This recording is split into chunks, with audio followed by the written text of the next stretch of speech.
Hey Travis, can you believe it? We have made it to the final week of our book bracket tournament.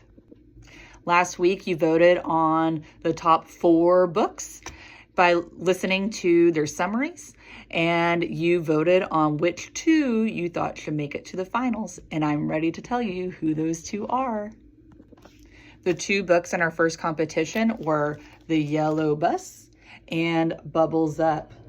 And the winner of this one is, with a total of 88 votes to 69 votes. It wasn't that far off. It was pretty close. The winner was The Yellow Bus. So The Yellow Bus will be moving on to our final.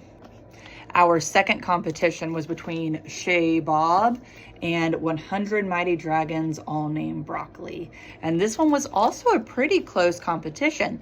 So the winner was, with 87 votes to 70 votes, the winner was Shay Bob.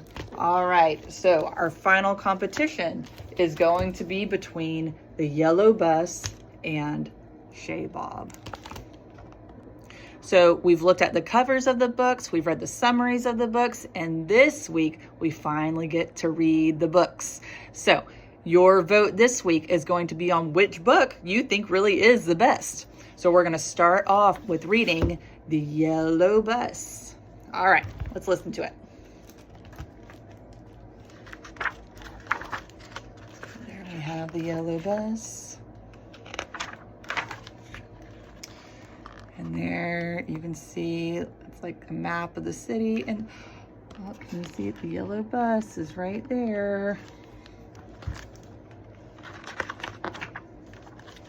All right. There was once a bright yellow bus who spent her days driving.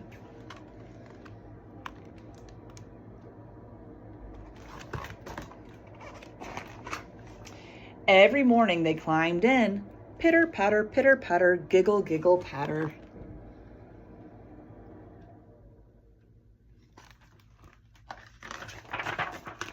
The yellow bus carried them from one important place to another.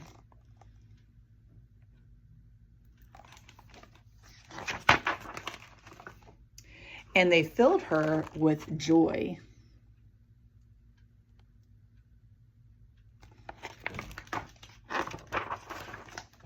One day, a new driver came and drove the yellow bus along unfamiliar roads. Every morning they climbed in, shuffle clunk, creak, creak, clunk.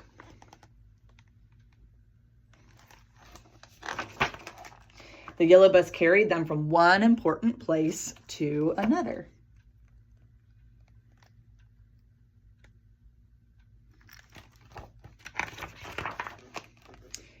And they filled her with joy.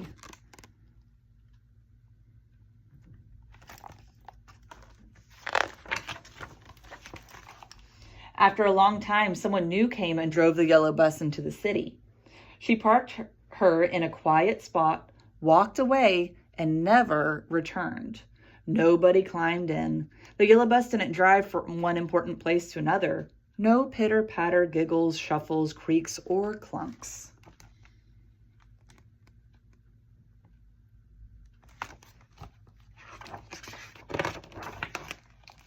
The yellow bus was empty.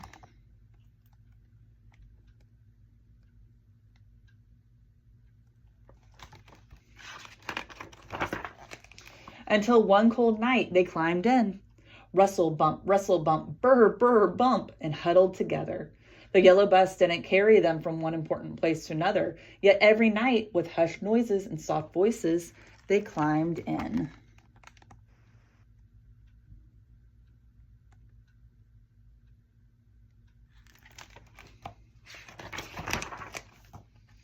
And they filled her with joy.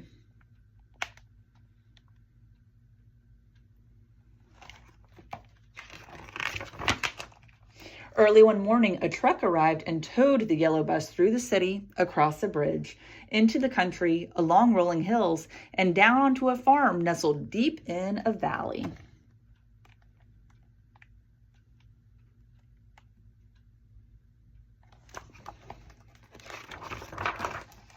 The truck driver parked her at the bottom of a field on the bank of a river and drove away. But just as the yellow bus was missing the pitter-patters, giggles, shuffles, clunks, rustles, and bumps,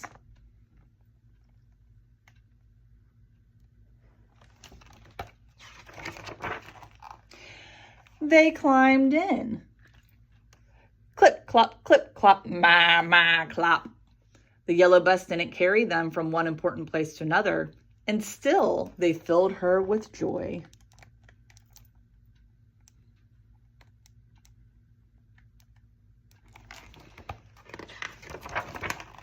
From her spot in the field on the farm in the valley, below rolling hills and beside the river, the yellow bus could hear booming noises nearby. It reminded her of the sounds of the city, of large trucks and heavy machinery.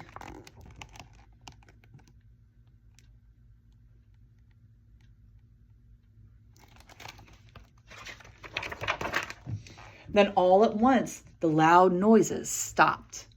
Soon the farmer came and gathered them together and took them away. No more clips and clops and mahs.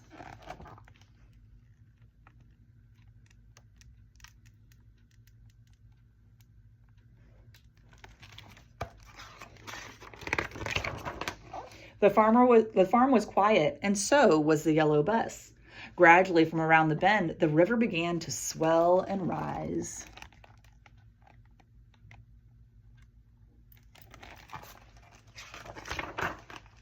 And rise, and rise, and rise. The yellow bus was alone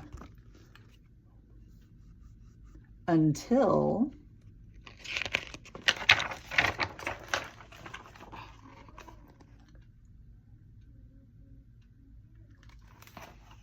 they swam in. Swish, swoosh, swish, swoosh, glub, glub, swoosh. The yellow bus didn't carry them from one important place to another. They drifted in and out and all around her. And they filled her with joy.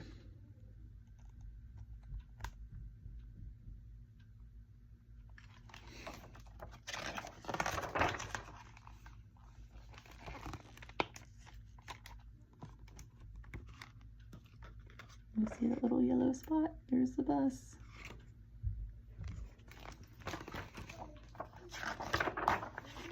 All right, so that was the yellow bus. Okay, now here is Shay Bob.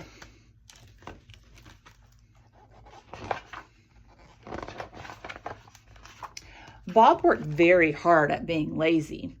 Being lazy is making me very hungry, said Bob to no one.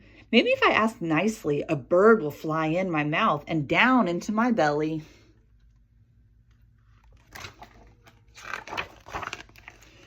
Hey, birds, fly in here, please. Thank you.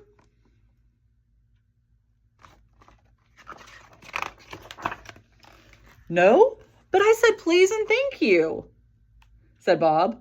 Lucky grass, I wish I had seeds on me. Then I'd have all the birds I want.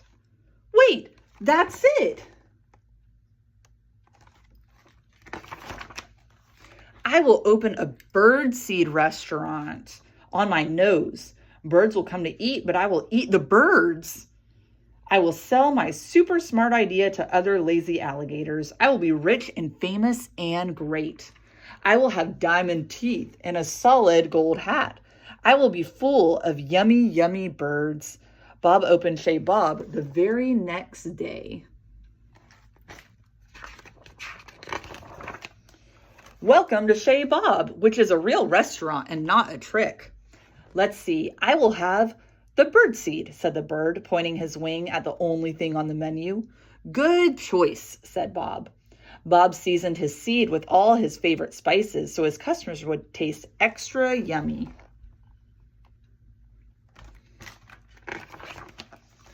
Delicious, said the bird. I will tell all my friends. Oh, then I will not eat you, said Bob. What? Said the bird. I said, so nice to meet you, said Bob, and he couldn't wait to meet the bird's tasty friends. Soon, Shay Bob was the talk of the trees. Birds flew in from all over the world to eat on Bob's face.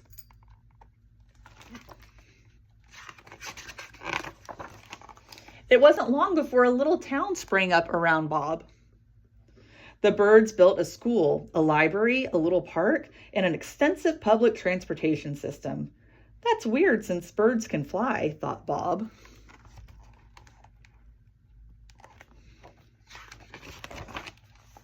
As a small business owner, Bob wanted to be part of the community. He coached the basketball team. It's rewarding to be a positive role model for the birds I'm going to eat, thought Bob. Since he was new in town, Bob joined a book club to meet some like-minded birds. He hit it off with everyone except the orange bird who never let anyone else talk. How rude, thought Bob. I'm totally eating him first.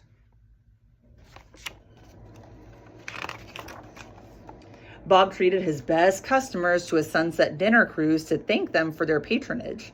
If it weren't for these birds I am going to eat, I'd be out of business, thought Bob.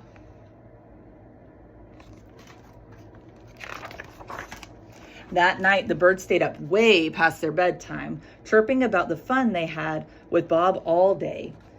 They look so cozy and warm together, thought Bob. Maybe the birds I'm going to eat will invite me for a sleepover sometime. Bob imagined a sad, lonely song in his head as he tried to fall asleep all by himself. Maybe I should get a cat to snuggle with, or snack on, he thought.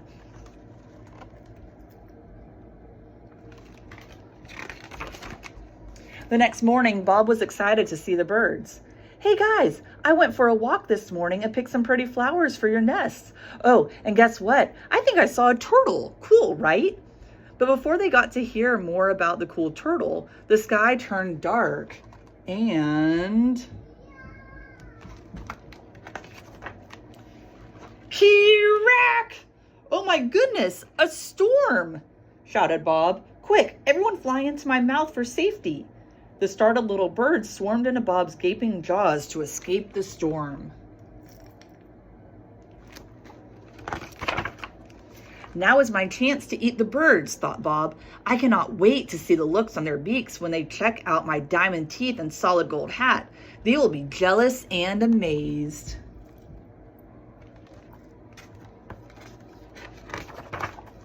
But the little birds would not see Bob's hat or teeth. All the little birds would be inside Bob's belly. Bob looked around at the quiet, empty town.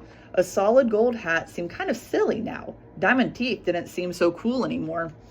Bob could hear the birds in his mouth, laughing, playing, and cleaning his teeth.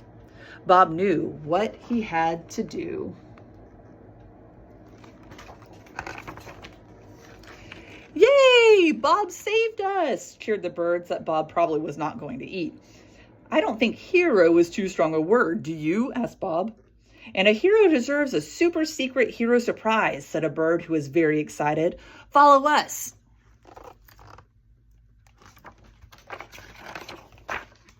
We've been working on a Bob-sized nest especially for you, said a bird who was good at keeping secrets. Now we can be together always, said a bird with a big heart. Oh my gosh, you are all so sweet, and I should know since I just spit you out, said Bob to the birds he was absolutely, without a doubt, definitely not going to eat. Welcome home, Bob.